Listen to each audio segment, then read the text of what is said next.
రావణుడికి దశకంఠుడు అనే పేరు ఎలా వచ్చింది? నిజంగా రావణుడికి 10 తలలు ఉన్నాయా?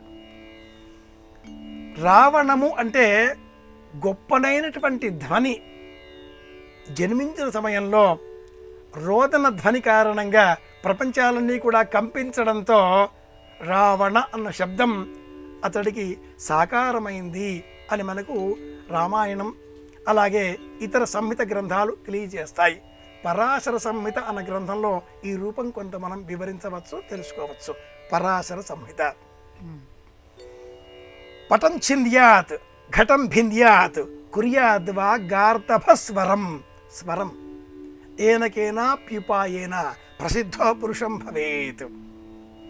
కోపం వచ్చిన వ్యక్తి పేపర్లు చింపేస్తాడు, చెంబులు విసిరేస్తాడు, కంచాలు విసిరేస్తాడు, పెద్ద గొంతుకతో అరుస్తాడు, నేను అరుస్తాను మళ్ళీ అని ఎదుటి వాళ్ళని బ్లాక్మెయిల్ చేస్తాడు. అమ్మో వాడి దగ్గరికి వెళ్ళకు, వాడు అరుస్తాడు అని ఇంట్లో వాళ్ళు అంటూ ఉంటారు. కుర్యాద్వా గార్ధభ స్వరం, ఏదో విధంగా చేసి అనుకున్నది సాధించాలి.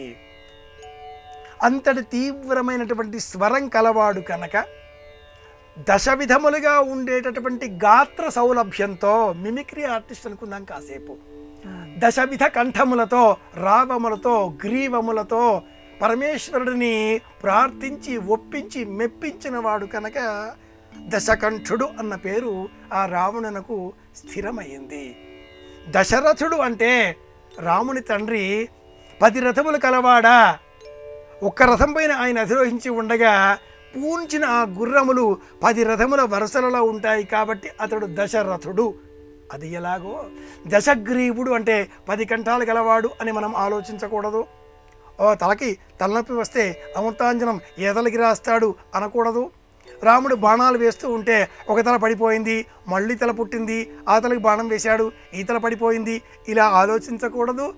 అతడి ఈ తల ఒక్కటే, కంఠములు అనేకం. పరమేశ్వరుని సైతం మెప్పించగల గాన కళ అతని వద్ద ఉన్నది కాబట్టి రావణుడు దశగ్రీవుడు అయ్యాడు. ఆ శక్తి కంఠం ద్వారా కలిగింది కాబట్టే దేవుడిని పూజ చేసే సమయంలో కూడా అమ్మాయి 2 పువ్వులు పెడదాం, కాసింత పసుపు కుంకుమ అక్షింతలు గౌరవప్రసరంగా పాదాల వద్ద ఉంచుదాం, చక్కగా అలంకరిద్దాం. ఇలా బొట్టు పెట్టడం వేరు, ఇలా కుంకుమ ఇలా విరజిమ్మడం వేరు. ఇలా విరజిమ్మితే ఆ పూజ విధానానికి రావణ పూజ అని కూడా అంటుంది ధర్మశాస్త్రం. ఇది ఈ శబ్దం వెనుక ఉండే అంతరార్థం.